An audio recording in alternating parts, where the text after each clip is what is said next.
নমস্কার বন্ধুরা, প্রতিদিনের মতো আবারও আজকে চলে এসেছি একটা রেসিপি নিয়ে। একদমই হেলদি টেস্টি একটা রেসিপি, বাচ্চাদের ভীষণই ভালো লাগবে। সেই জন্য আজকে এই রেসিপিটা আপনাদের সঙ্গে শেয়ার করছি। আশা করছি আপনারা সকলে খুব ভালো আছেন, সুস্থ আছেন, আমিও ভালো আছি। আমি মৌমিতা। আমার এই রেসিপিগুলো দেখার জন্য আপনাদের অসংখ্য ধন্যবাদ। দেখুন, আজকে টিফিন রেসিপিটা বানাবো, তার জন্য প্রথমেই গ্যাসের মধ্যে একটা কড়াই বসিয়ে কড়াইটা খুব ভালো করে গরম হয়ে গেলে অল্প একটুখানি সাদা তেল আর তার সাথেই একটা শুকনো লঙ্কা ছোট্ট ছোট্ট করে কেটে নিয়েছি, তার সাথে হাফ টিস্পুন মতো কালো সর্ষে ফোড়ন দিলাম। ভাজা ভাজা হয়ে গেলে এর মধ্যে অ্যাড করছি একটা মিডিয়াম সাইজের পেঁয়াজ, একেবারেই ছোট্ট ছোট্ট করে চপড করে নিয়েছি, তার সাথে দুটো ছোট ছোট কাঁচা লঙ্কা। আপনারা চাইলে এই কাঁচা লঙ্কাটা স্কিপ করতে পারেন, তবে কাঁচা লঙ্কাটার খুব বেশি ঝাল ছিল না, টেস্টটা খুব ভালো হবে, সেই জন্যই আমি কাঁচা লঙ্কাটা দিয়েছিলাম। এবার বেশ ভালো করেই কিন্তু পেঁয়াজ লঙ্কা সব কিছু দেখুন ভেজে নিয়েছি। এবারে ওপর থেকে দিয়ে দিচ্ছি সেদ্ধ করা গাজর আর আলুর টুকরো। আমি ছোট্ট ছোট্ট টুকরো করে গাজর আর আলুটা সেদ্ধ করে নিয়েছিলাম, সেটাই দিয়ে দিলাম। সকালবেলা ভীষণ তাড়া থাকে টিফিন বানানোর জন্য, এরকম কিন্তু চটজলদি এই টিফিনটা বানিয়ে নিতে পারেন, বাচ্চাদের ভীষণ ভালো লাগবে।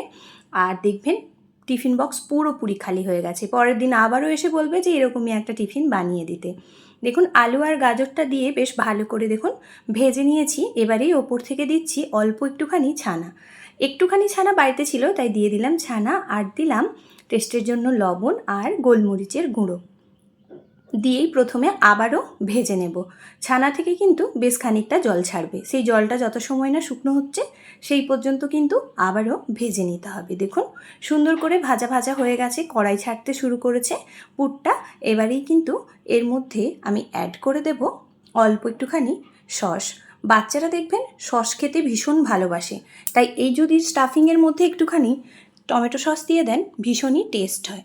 দেখুন দিলাম আমি এখানে 2 টিস্পুন মতো টমেটো সস, আর তার সাথে দিচ্ছি 1 টিস্পুন মিওনিজটা দিলে কিন্তু টেস্ট খুব ভালো হয়। বাচ্চারা তো এই ধরনের খাবারগুলো খেতে খুব পছন্দ করে আর খুব ভীষণই ভালো টেস্ট হয়, সেই জন্যই বলবো অবশ্যই এইভাবে একবার টিফিন রেসিপিটা বানিয়ে দেখুন, আশা করছি আপনাদের খুব ভালো লাগবে। দেখুন স্টাফিং বানানোটা পুরোপুরি কমপ্লিট, এবারে এটা কিন্তু নাবিয়ে ঠান্ডা করতে দেব।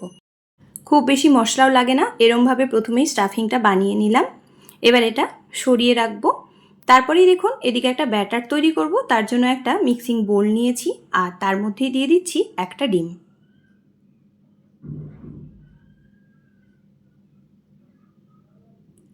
এবারে ডিমটা দিয়ে কিন্তু ভালো করে একটু ফেটিয়ে নেব।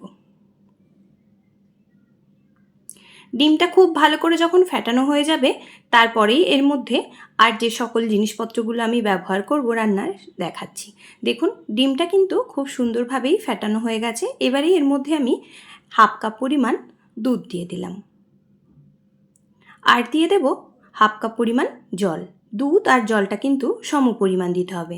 আর এখানে ওই কাপেরই পরিমাপের 1 কাপ দিলাম ময়দা দিয়ে অল্প একটুখানি টেস্টের জন্য দিলাম লবণ, আর দিচ্ছি অল্প একটুখানি চিনি, আর দেবো একটু সাদা তিল।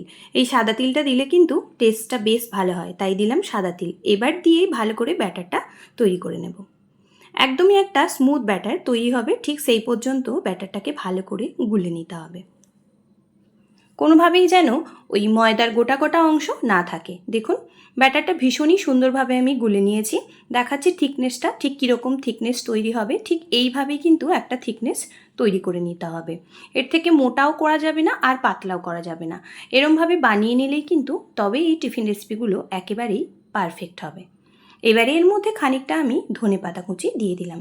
আপনারা চাইলে এই ধনেপাতা কুচিটা দিতেও পারেন, আর তা না হলে নাও দিতে পারেন, কোনো সমস্যা নেই। আর যদি ঝাল ঝাল পছন্দ করেন সেক্ষেত্রে কিন্তু অল্প একটুখানি চিলি ফ্লেক্স দেবেন। আমি ছোট বাচ্চাদের জন্য বানাচ্ছি তাই আর চিলি ফ্লেক্সটা দিলাম না। এবারেই ব্যাটারটা সরিয়ে রাখছি, এদিকে টিফিনগুলো বানাবো, তার জন্য গ্যাসের মধ্যে ফ্রাইং প্যান বসিয়ে খানিকটা তেল আমি স্প্রে করে দিলাম।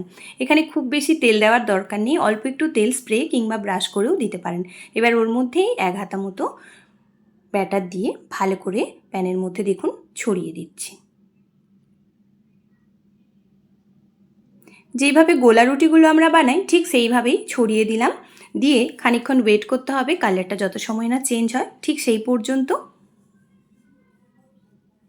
দেখুন কালারটা চেঞ্জ হয়ে গেছে, এবারেই দেখুন সাইড থেকে আস্তে আস্তে করে দেখুন উঠে আসছে। এরকমভাবে প্রথমে সাইডগুলো ছাড়িয়ে নিতে হবে,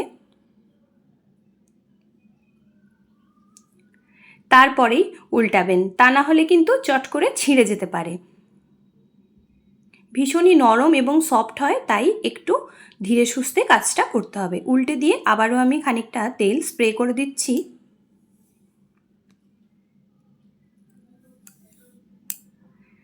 তেলটা স্প্রে করে দিয়ে একটুখানি ছড়িয়ে দিলাম। এবারে এই যে স্টাফিংটা আমি বানিয়েছিলাম, সেই স্টাফিংটা হাতের মধ্যে ঠিক এরকমভাবে দিয়ে দিচ্ছি।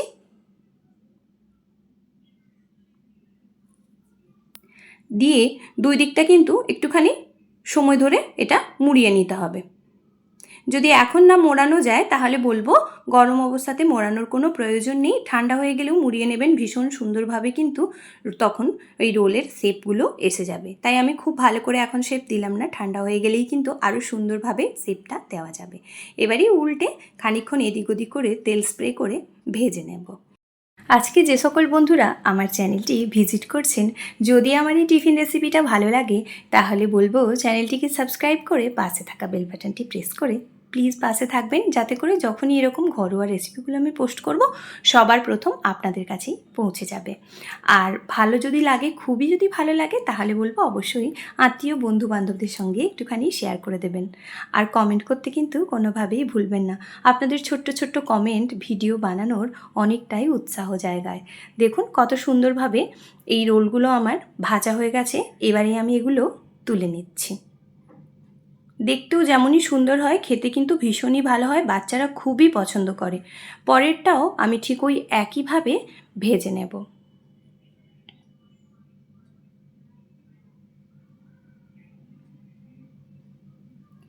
সকালবেলা যখন খুব তাড়া থাকে তখন এরকমভাবে বাচ্চাদের টিফিনটা বানিয়ে দিন, দেখবেন যে ওরা ভীষণ খুশি হয় আর ভীষণ টেস্টিও হয়। হেলদি একটা খাবার, খুব বেশি তেল মশলা লাগে না, কিন্তু খেতে খুবই ভালো হয়।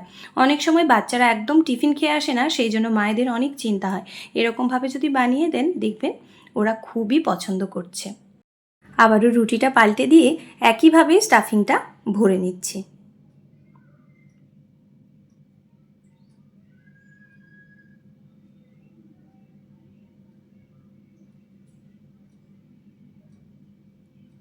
এই টিফিন রেসিপিগুলো এতটাই ভালো হয়, দেখবেন যে বড় থেকে বাচ্চারা সবাই খুব পছন্দ করে। একদম সফট, নরম, তুলতুলে হয়, কোনো শক্ত হয় না। আর সারাদিন রেখে দিলেও এই টিফিনগুলো কিন্তু শক্ত হয় না। তাই অবশ্যই একবার বাড়িতে এইভাবে ট্রাই করুন, আর কেমন লাগলো আমার কমেন্ট বক্সে জানিয়ে যাবেন। আর যদি অন্য কোনো রেসিপি আপনারা দেখতে চান সেটাও কিন্তু অবশ্যই কমেন্ট বক্সে জানিয়ে যাবেন। তা নাহলে কী করে বুঝবো যে আপনাদের কী ধরনের রান্না দেখতে পছন্দ।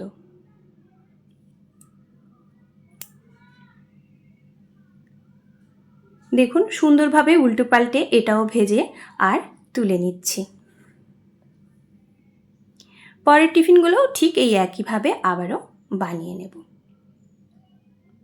এবারেই দেখুন দেখতে কতটা সুন্দর হয়েছিল।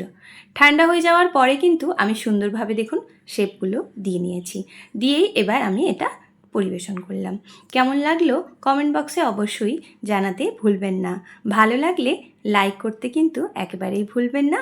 আর সাবস্ক্রাইব করে পাশে থাকা বেল বাটনটা অবশ্যই প্রেস করবেন, যাতে করে যখনই এরকম কোনো হেলদি রেসিপি আমি পোস্ট করব আপনাদের কাছেই সবার প্রথম পৌঁছে যাবে। এখনও পর্যন্ত যে সকল বন্ধুরা আমার এই রান্নাটা দেখছেন তার জন্য আমি জানাই অসংখ্য ধন্যবাদ।